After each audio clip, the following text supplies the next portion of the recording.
Sr. Lopes, como é que vê esta questão do turismo?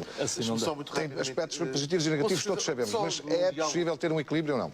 É possível ter um equilíbrio, mas temos que ser muito fortes em relação aos interesses privados e em relação àquilo que é a especulação. Mas deixe-me só ter aqui um pequeno diálogo com a Hilda.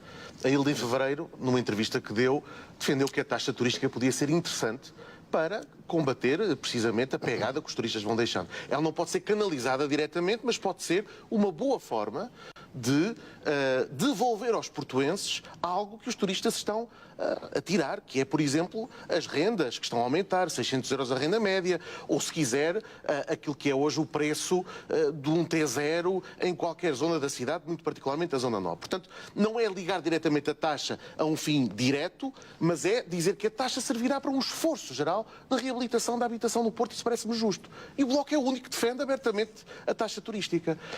O Manuel Pizarro... Mas que valor? Falamos aqui 2 euros é adequado, 2 euros é adequado. É adequadíssimo. Eu gostaria de poder completar. Durante estes 4 anos, como sabe, nem Manuel Pizarro nem Rui Moreira conseguiram implementar a taxa turística. Nesta questão, como noutras, Manuel Pizarro infelizmente teve subjugado. Ele não está em maioria na Câmara, João Miguel. Por outro lado, só a partir de 1 de outubro. Por outro lado, nunca se ouviu um pio de Manuel Pizarro a defender a taxa turística. Já como é evidente. De qualquer forma, agora é muito fácil.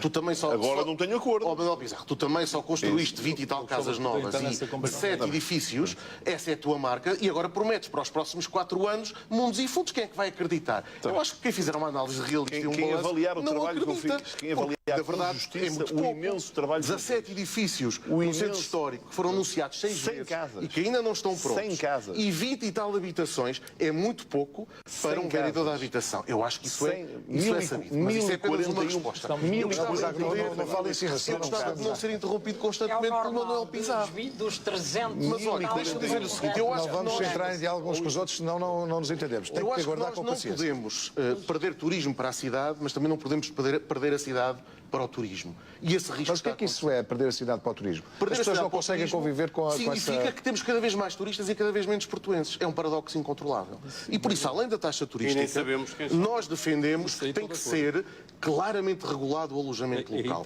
Hoje há imenso falso alojamento local. Ele já representa no centro histórico 10%, mas está a lastrar-se para outras zonas da cidade.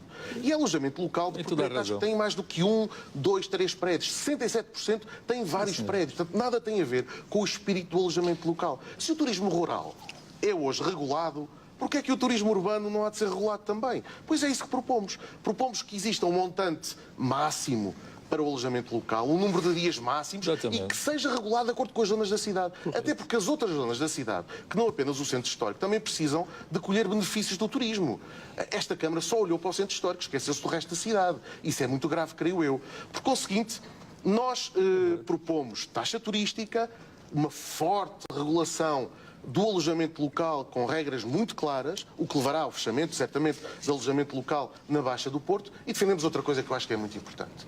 Se estamos a ter tanta pressão na Baixa, devemos fazer uma moratória de 1 ou 2 anos para novas concessões, nomeadamente para hotéis. Já há 19 hotéis mais previstos para a Baixa. Como é que é possível? Como é que é possível ter esta pressão? Não é possível. Isto vai contribuir para a desregulação mas do mercado imobiliário. Desculpe, mas há uma espécie de contrassenso, porque o alojamento local, sim, faz subir as rendas. A disponibilidade hoteleira, não. Pode até fazer baixar as rendas, porque a disponibilidade de camas faz baixar os preços. O problema da disponibilidade hoteleira é que está, neste momento, digamos, a ocupar muito do edificado, algum do edificado, inclusive, que pertencia à Câmara, e em relação ao qual a Câmara não exerceu o direito de preferência, que deveria ser controlado. E depois não é só isso, é que aumenta muitíssimo a pressão dos turistas sobre o espaço público, os serviços da cidade, e isso poderia ser muito mais distribuído pela cidade. Porque é que o resto da cidade não há de ter também turismo? E por isso parece-me ser fundamental esta moratória, a distinção entre alojamento local e aquilo que é, na verdade, o turismo urbano. Eu ainda ontem falei com várias senhoras idosas que me diziam que são constantemente assoladas nas suas casas por aqueles advogados agressivos que representam os interesses dos proprietários do falso alojamento local e que querem a todo custo expulsá-las. Expulsá-las lá para poder fazer alojamento local. Tem mesmo que terminar.